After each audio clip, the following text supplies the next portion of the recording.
and welcome to A Drummer's Guide to, the podcast all about the things that it takes to be a professional musician aside from actually playing your instrument. My name is Emily Dolan Davis. I have been drumming since 1999, professionally since 2008, and helping others to achieve their professional goals since 2018, and that is why we're here today.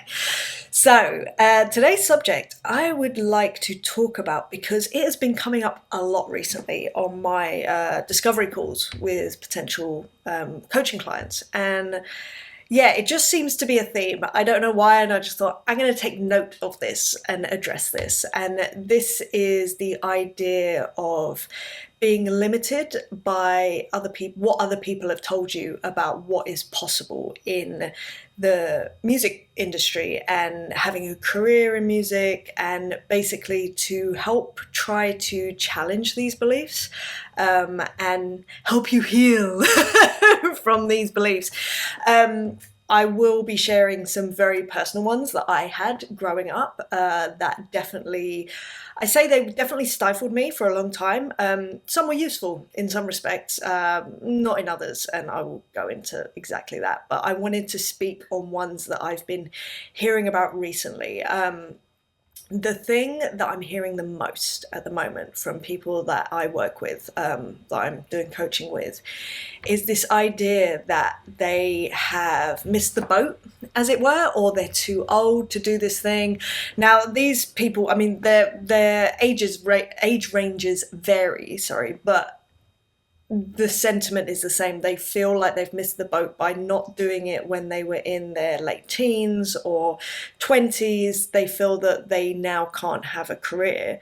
Let me tell you, that is rubbish. So if you've been playing since you're like, I don't know, 11, 12, 13, teens, whatever, I do believe that you can have some sort of career. Like, a career is such a wide spanning kind of definition, if you like. And it's so funny to me because some of the people that I talk to, they're like, I've missed the boat. And I'm like, oh, okay, so what are you currently up to? And then they proceed to tell me this career that they've created in music for themselves and they're working full time. And I'm like, well, you haven't missed the boat, have you? But they're looking to do, more things or slightly, different things. But yeah, it's endlessly fascinating to me. And although I haven't currently struggled with this thought, I have the opposite thought, which I will come on to later. But let me tell you, there is power in being an older musician, because older means more experienced, and not just in music but in life. If you feel like you're not as experienced as you'd like to be in music, let me tell you, we all feel like that. Like, I feel like that. I feel like I've always got more experience to have, and yeah, it is the human condition, I think, to feel like you want more experience in something. But let's say, like, I will say that there are certain scenarios where being an older musician actually works to your advantage. For instance, recording.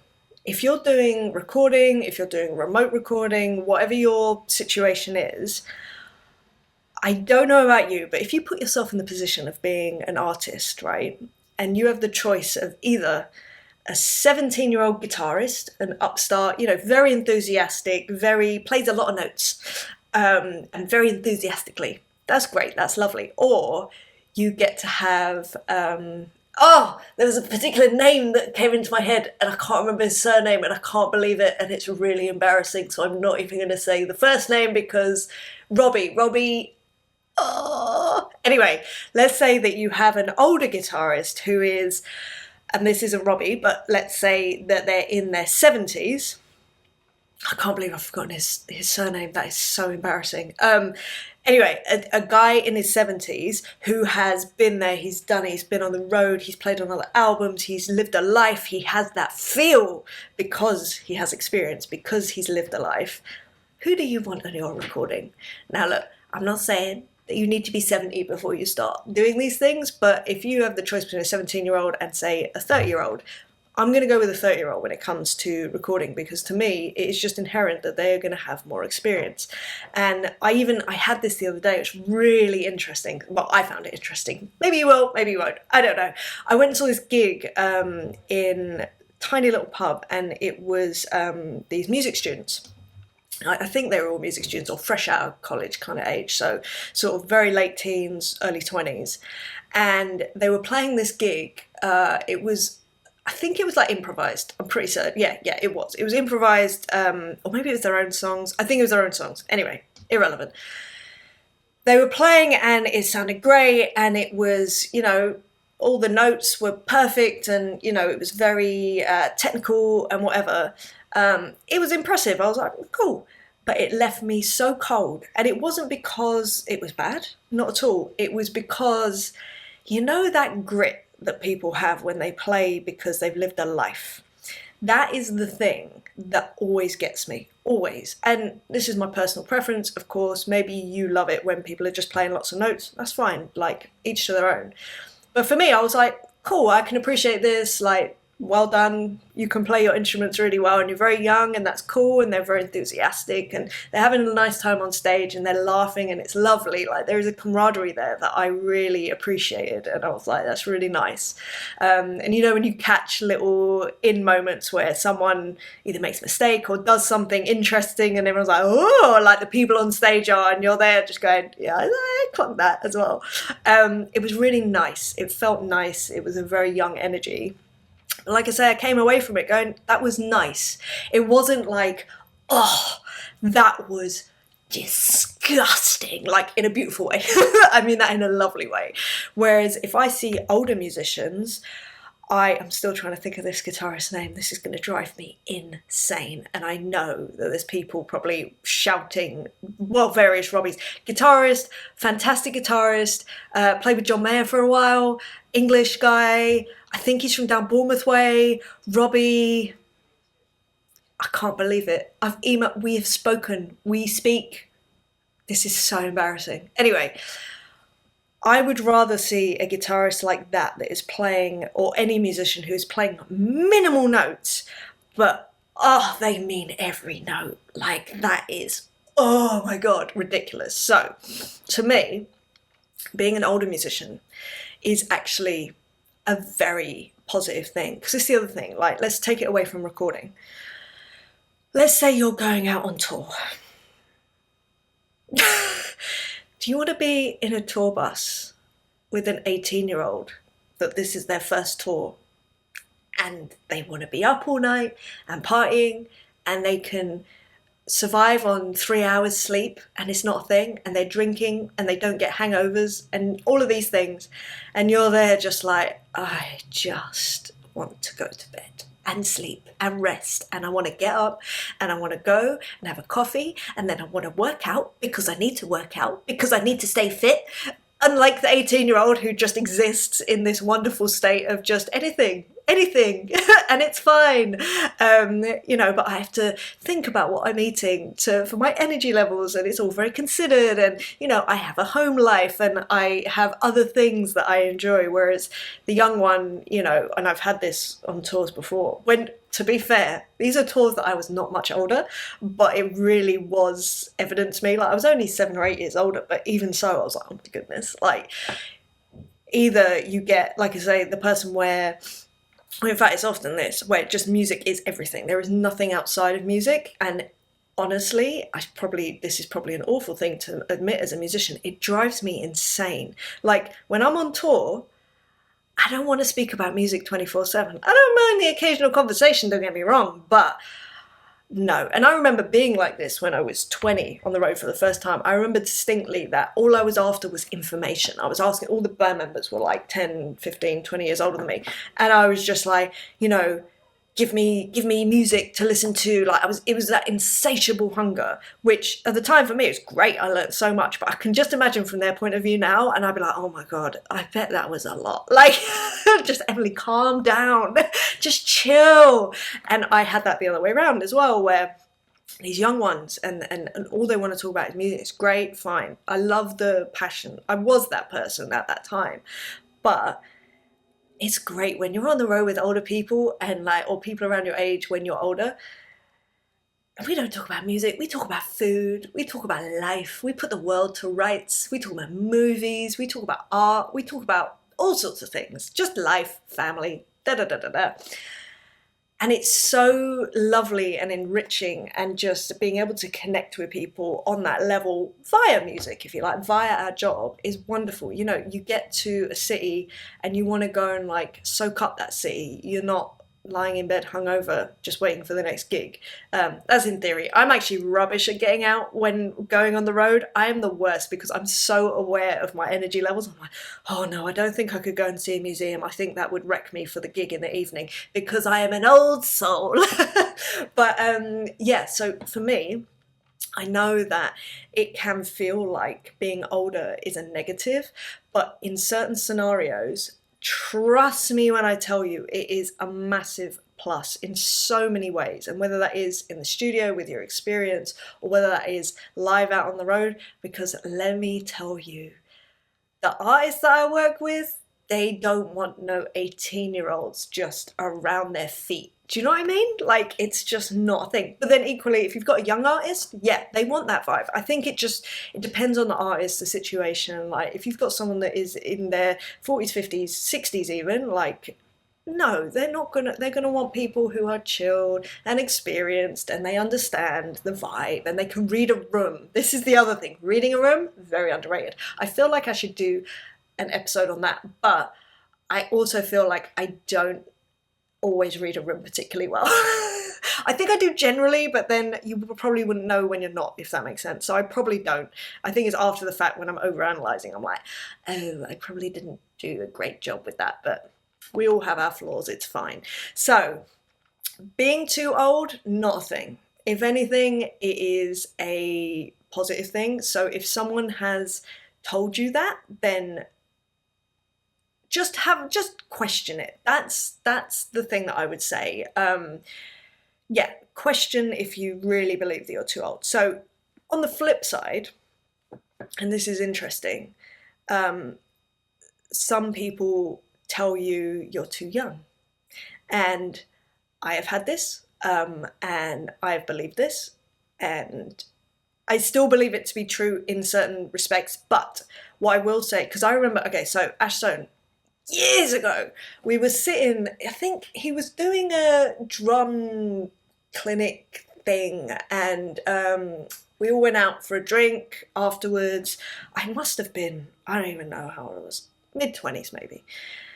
And we were sat down, I was chatting to him, and I was like, dude, I'm so frustrated. Like, I just, you know, when you just feel like you're hitting your head against a brick wall. And he went, look, Emily, unfortunately for you, just the kind of player that you are, you're going to have to be patient, because you're going to need age on your side. The opportunities that you want, you just need to be a bit older, basically. And I was like, oh, and he was right. For me, like I say, I've always been an old soul. And as I say, this is something that he has told me. I chose to believe it. And whether it's true or not, in inverted commas, is irrelevant. Like, I just was like, yeah, do you know what? I am that kind of player, because I am about the groove, the very, like, I love the essence of the song, and that is what I've always loved. That is not always the approach of younger musicians. They want to be very expressive and play a lot of notes and all of that, and I love that. That's great, but it's just never really got me. So I always felt like I was in the wrong age. I was always born in the wrong age. Now I feel great about it. I'm fine. I kind of like, I've settled into who I am and what I am. But anyway, yes, I think that maybe if you're in a similar position to me, where you feel like you're too young in age, but you want the experiences of the older people who are doing these really amazing gigs, but you're just, 10, 15, 20 years too young, there may be an element of waiting. However, I will say that with youth comes a great, you have so much, so many things at your disposal that you may not recognize at the time. I think it's only after the fact, and I'm sure any older person listening to this will know what I'm talking about. But to you, this is normal. So being able to have, like, if you have minimal responsibilities, for instance, if you're literally just looking after yourself, that is such a plus. Like, you have the ability to move around wherever you want to be. You would be able to go to a jam night that starts at 11 o'clock at night and come home at 3 in the morning and still be fine the next day to carry on with whatever you're doing. These are all things that I have done, but let me tell you, I can't think of anything worse than going to a jam night that starts at 11 p.m. No, I'm starting to go to bed at that time. Like, I was doing gigs at that time often, like weekly. I'd be down at O'Neill's in Wardour Street and I would be playing till 2 in the morning, getting home at like 4, and that was normal. Driving to Cornwall for one gig for not a lot of money and just getting back at like 6 in the morning, and and then just going off to another gig that was somewhere else the next day. That was normal, and don't get me wrong, I burnt myself out. It was not good, but I definitely used my age to my advantage. I used the fact that I was renting a room. Like, I tried to keep my overhead so minimal. I didn't have any responsibilities in terms of family or like children or anything like that, so I was able to move freely. I could make choices for what I wanted. I didn't have to think about anyone else, how it might impact them. Obviously, to a point, obviously, but I think if you feel like, oh my gosh, someone's told me I'm too young right now, that's fine, maybe for some things. But like I say, right now, if you're a young one, if you're like feeling that way, use that time, use that energy to be out there. Go to as many different places as you can to meet as many different people as you can. Go to as many different jam nights as you can. Play as many different gigs you can with as many different people as you can. You have the energy right now. And I know it might be overwhelming and all those sorts of things. And I know, especially with the younger generation right now, and I had this, so I don't know what I'm talking about, like social anxiety, massive thing for me when I was younger.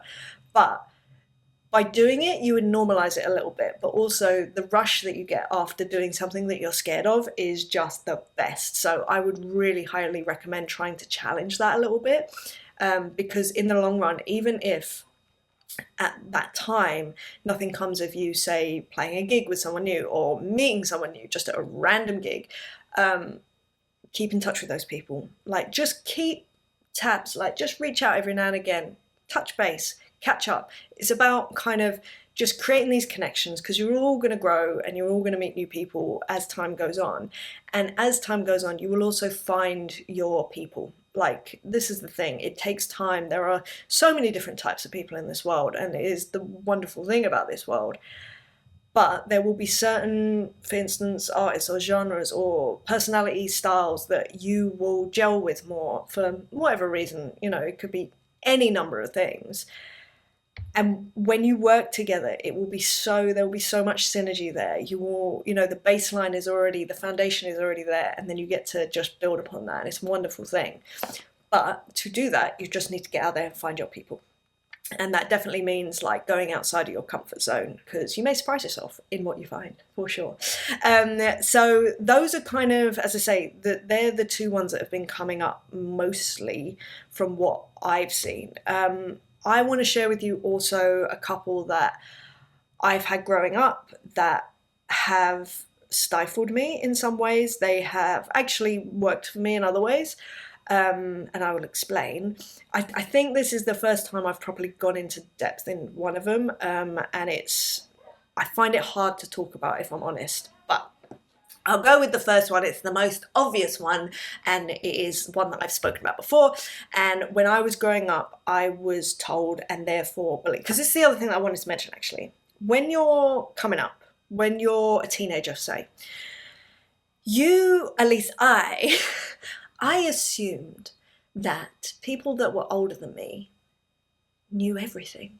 And people that I looked up to, teachers, or like, as in drum teachers or other teachers, just adults, whatever, that I admired, I thought that what they told me was gospel because they knew, because it was a fact. Obviously, maybe not obviously, when you get older, you realize that people all have their own biases, their own experiences. They tell themselves certain things to make sense of what has happened to them for whatever reason. There's any number of reasons for that. And then you are a recipient of those beliefs that they have about the world, about themselves, and these beliefs are perpetuated. until you hopefully have a different experience or you're able to consciously challenge these things. What I will say is that I'm fully aware that I have so many beliefs still, I'm sure, that I take as fact, but they are not, and they are subjective, and I have not recognized that yet. I'm sure that I will always be having revelatory moments. I'm almost certain that's the right word. Um, but yeah, I think it's worth just noticing that if you distinctly remember someone telling you something that you then took as a belief, took on as a belief because it fit with how you felt at the time, especially when you're a teenager, and I'll talk about this in a minute actually, then, you know, I would really recommend just questioning it. And it's not to say that it's wrong or right or anything in between, but just question it, because you as a, say, 14-year-old is very different to you now. Anyway, I'll come back onto this in a second. Let's talk about the ones that have really shaped who I am. So the first, or shaped my career, I should say, that I'm aware of, I should also say. So the first one is that I'm a girl, so therefore I have to work harder. And I was told this from a very young age. Very young age, like pretty much as soon as I started playing drums. And I was told this repeatedly. It's interesting actually, because actually thinking about it, growing up, I was not told that, because it's going to sound strange. So growing up, I never really felt a divide between being a girl or a boy. I never, like, to me, it was just, I don't know, it just wasn't a thing. And I think that's due to how my parents brought me up. For that, I'm very thankful, for sure, because I like the fact that I don't see a huge difference in men and women in terms of many things. I've got a real thing about divides. I've got a real thing about it. I like connection. I don't like division. Anyway, which was great. But then when I started playing, I remember my friend's dad saying to me, look, the reality is that you're a girl, so you're going to have to work harder to be taken seriously. And I just was like, what are you talking about? I don't know. But then the more that I heard this from this person, the more I started to believe it. And I was just like, okay, I have to work harder. I have to be perfect. I have to, and you know, these perfectionist tendencies come in, which I think that all musicians are kind of prone to anyway, especially drummers. We have perfectionist tendencies for sure. And the more I was sort of like putting stress on myself to always be working harder and better and doing more and being better and better and better and better. And whilst it definitely put strain on me, for sure, two things happened. So the positive of that meant that I just did work harder. Well, I say harder than who? I don't know. But I worked hard. Let's just put it like that. I worked really hard. I was obsessive. I was, you know, just on it all the time. Obviously, with that came burnout, which was not great. My balance was all out of whack. It was not ideal. But I will say that I credit some of that to the career that I have now, was the relentless work that I had and the work ethic and just how I approached it. Obviously, there were downsides to that when I was burnt out or when I was procrastinating or when I felt like really like things weren't working. I would really, really beat myself up about it. I would berate myself. It was awful. Like, I don't wish that upon anyone. So that kind of was the positive and negative of that side of things, in terms of that it made me work harder, which had a net positive result, I suppose, at least where I'm sitting now, because I'm more balanced-ish, trying. But an interesting byproduct of that was that because I believe that by being a girl it made me less than in the music industry, at the time that I was coming up at least, I think it definitely affected the way that I walked into the room when I was going into auditions, when I was going into gigs, when I was going into rehearsals. I came in this with this almost subservient attitude where everything that everyone else said was more valuable than what I felt, thought, played, believed, all of that. And I think it really impacted my confidence, but not just that, how I projected confidence. And as I've spoken about multiple times on multiple episodes, there is a thing about projecting confidence when you're on stage playing. Like, people are not going to want to hire someone who looks unsure of themselves, of what they're playing, or anything along those lines. confidence is key. It really is. And I'm not saying, you know, there is a line obviously where confidence becomes not in line with your ability, not overconfidence, but just that balance. I was underconfidence, like way underconfidence. And what that also meant was I didn't feel that I could ask for anything more. I was just, thank you for anything that you give me, thank you. And it just, I look back and I'm like, I was taken advantage of a lot, and I put that down, not 100% to me, but certainly in my approach. I wish I had stood up for myself more in a lot of situations, if that makes sense. I'm still working on that. I'm still kind of, and it's not just down to you're a girl, so you need to work harder thing. There's other things that factor into that, obviously. But it definitely impacted how I thought I was just being humble. No, like if you're coming into an audition with your head down and caved in and not feeling very like just, oh hi, oh don't mind me, that kind of attitude, no, nobody wants that person on stage. Like why? Like you don't believe in yourself, how are we going to believe in you? So I think it definitely impacted me in that way, like just by virtue of being a girl, something that I cannot change, then I am less than. So no, I don't do it. Don't do it. So if you're currently believing that, if you are X, you need to work harder. Question it and question how it's going to impact you in negative ways. Like I say, take the positives, harness it for the positives. Absolutely. So the second thing that I was told, which I think I've briefly touched on, and I find this really hard to talk about, but I'm going to talk about it anyway. I was told categorically by someone that, and multiple times, someone that I respect, that I look up to, that I just take as gospel, like absolutely, was that my feel as a drummer will never be as good as a black person because I am white. That was a core belief of mine growing up. I took this as absolute gospel, and when I tell you, it broke my heart when this person said this to me, because all I ever cared about was my groove and my feel. And I was told, oh no, but you're a technical player. This is another thing I was told. So I sort of was like, no, but I don't want to be that.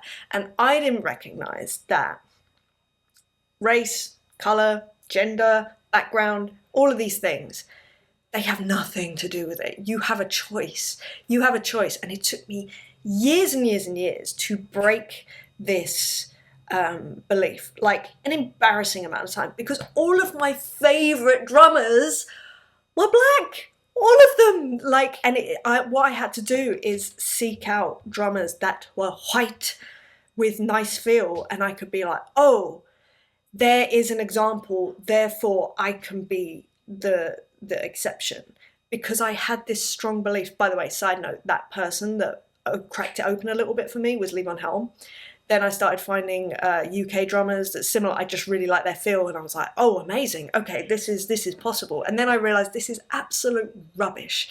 Absolute rubbish. Yes, it can be to do with background and upbringing, more in terms of exposure to certain types of music. Like, that is going to affect your feel. But equally, you can also immerse yourself in whatever music you want. You can play whatever music you want. You can really embody whatever music you want. Race does not come into it. But because of that, I felt so, I hated my playing. I hated myself as a player because of that, because I didn't think that I could achieve the kind of playing that I admired so much. But again, I really, it took me years to question this, because I was told this. And because I grew up with Charisse, who's mixed race, I was always compared to her by this person. And they were like, see, she's got it naturally. Like, that's what you don't have, and that's what you will never have, because you can't. It's physically not possible. It's not in your genetics. And again, I believe this forever. Like, and also I grew up in London, so I'm surrounded by all sorts of people, and I was just like, yeah, it was soul destroying to be told that as fact. as it were, at the time. Like I said, I was like 12, 13 when I was told this, and I believed it up until I was probably in my mid-20s. Like, I was battling myself for so long. I was trying to lean into what naturally I should be as a player. It's rubbish, absolute rubbish. Be the player that you want to be, and race does not come into it. It does not. Culture maybe, but not race. Absolutely not. Like, if someone has told you that in any which way, rubbish. I am telling you, it is rubbish. So anyway, that is kind of what I have to say about people telling you essentially what to believe. Obviously, they're often offering up these sorts of things as they're trying to protect you in some way, or it is their beliefs because of their experience, and that's fine. But often these things we're told at quite young ages by people that we assume know better, and we take them as the law, as it were, as the rule, and we sort of, it's very hard to recognize that it's a subjective thing. I'm just looking that the lighting is going strange on this video. Also, my hair is looking at an absolute state today. I apologize. Anyway, I feel like as adults, it's really useful to just look back and to question the things that we remember being told. I remember being told these things so categorically. And if you can think of something like that right now, where you're like, oh, hold on a second. Right, who told me that? What's their experience? Why would they tell me that? Often it's coming from a good place of protection, obviously. Like, what if that weren't true? Like, have I been believing this all this time? And there's something that I had this conversation with someone recently, and I think I mentioned it actually, but I will say it again because it's worth repeating. Like, the things that I was told when I was 14, say, they then informed how I set goals for my life. And in fact, regardless of what people were telling me, right, I set goals at the age of 14 that I wanted to do XYZ as an adult. And at the age of 35, I realized that I was still chasing goals that 14-year-old had set. And that feels weird to me. And if you think about that old versus young thing, like, should we really be chasing goals that our teenage selves has set, and also that have been informed by things that we were told at that age that we took to be fact? Like, maybe it's worth just questioning and realigning, and that can be quite scary, I will say, because, you know, if you have been working towards something with a very set, like, group of rules about what it is you can or can't do, or what you should be doing, or what's important, what's not important, where you should be putting your attention, where you shouldn't, all of this, you know, these things are very hard to question because they're part of our identity. But when you do, like, as an adult, it actually frees you up, and it actually shows you how ludicrous some of the things that we do are. Like I say, I'm obsessed with this notion of that I was chasing goals at 35 that a 14-year-old had set out. I just think it's such a fantastic, like, visual. Like, it's amazing to me. I'm endlessly fascinated by this this idea, and, you know, now I'm a few years older than that, I kind of have been questioning goals, questioning success, what it means to me, where I want to be, what I want my life to look like. Because, you know, at 14, your life is fairly, well, maybe, possibly, fairly simple, you'd hope. Maybe not, depending. But your priorities are very different. And yeah, I think it's worth questioning the things that we were told when we were younger. And it might not even be that young. You might have been in your 20s when you were told things by someone that is in the industry. In the same way that Ash said to me when I was in my 20s, like, look, you're going to have to wait till you're older to really, like, what's the phrase that he used? It was something like really get into the prime of your career, essentially, is what he was saying. Like, that's when you're going to shine. He said it's probably going to be in your, like, mid-40s or something. I mean, I'm not there yet. I'm well on my way, but I feel like my career path has, I mean, actually my career path has changed in so many different directions over the last few years, and it's really good. I really like it. I like it now. It's really cool. But anyway, I think, I hope this has given you something to kind of think about. And I want to thank all of the people that have spoken to me recently about these sort of limiting beliefs that we were told when we were younger. I'm not going to name them because I haven't asked them for their permission, but I just thought that it would be a really interesting subject to speak on, because like I said, I'm finding there are quite a few people who have these beliefs, and they have been, it is kind of, what's the word I'm trying to look for? Restricted them. It has restricted them in what they believe is possible. Luckily, I can be the person to be like, hey, yo, no. How about something else? How about a different approach? But anyway, I shall love you and leave you on that note. If you have enjoyed this episode, please do feel free to like, share, and subscribe. If you would like to suggest a subject for a future episode, you can go to emilydrums.com/AMA. If you would like to hit me up on Instagram, you can at Hey Emily Drums, and if you would like to book in for a free discovery call to see where we can take your career, see if I can help you in some sort of way through some monthly coaching, then go to emilydrums.com and shoot me a message over there. Anyway, I hope you're good. Oh, also, if you want to support this podcast on Patreon, you can. Patreon.com/EmilyDrums. Too many links, too many. I feel like I need to cut these down. Anyway, I hope you're having a wonderful day wherever you are, whatever you're up to, and I shall see you next time for another subject. All right, speak to you soon. Bye.